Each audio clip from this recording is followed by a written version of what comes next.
fort important que cette agence joue dans le système économique de notre pays, parce que l'aviation civile est aussi un moteur de développement économique.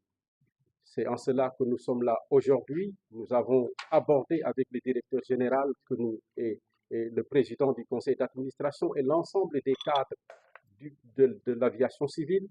Et je crois qu'aujourd'hui, les députés que nous sommes conscients des missions de cette agence et porteront beaucoup mieux et de façon beaucoup plus forte un plaidoyer pour que l'ANACIM soit davantage renforcée pour accomplir à mieux ses missions.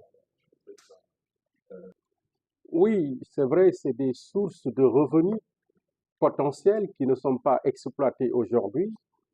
Et je crois que c'est des questions, c'est des pistes de réflexion que nous pouvons avoir. Et comme vous l'avez souligné, nous avons pris bonne note et on verra dans quelle mesure. En tout cas, s'il faut légiférer, oui, nous n'hésiterons pas à porter une proposition de loi dans ce sens, mais en tout cas, nous devons comprendre que nous devons faire en sorte que cette agence puisse avoir des ressources supplémentaires qui vont lui permettre effectivement de mener à bien sa mission.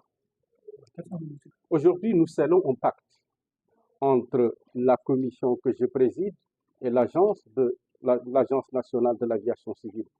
Ce pacte de partenariat nous permettra effectivement, comme je l'ai dit, non seulement de porter des plaidoyers beaucoup plus forts, mais aussi de les accompagner à ce qu'ils puissent soulever des défis majeurs qui nous attendent par rapport à cette nouvelle vision de l'agenda de transformation 2050 qui aujourd'hui est le point focal de toutes les actions de l'État.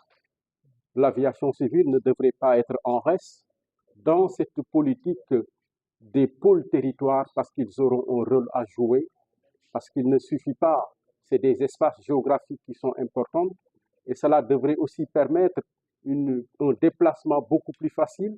Tout cela, je crois qu'on peut le mettre dans le panier et je suis convaincu que le ministère de tutelle ne manquera pas de faire en sorte que toutes ces préoccupations puissent être prises en charge pour que comme je l'ai dit, c'est le moteur du système d'aviation civile nationale qu'on doit repositionner aujourd'hui pour lui redonner sa place de leadership.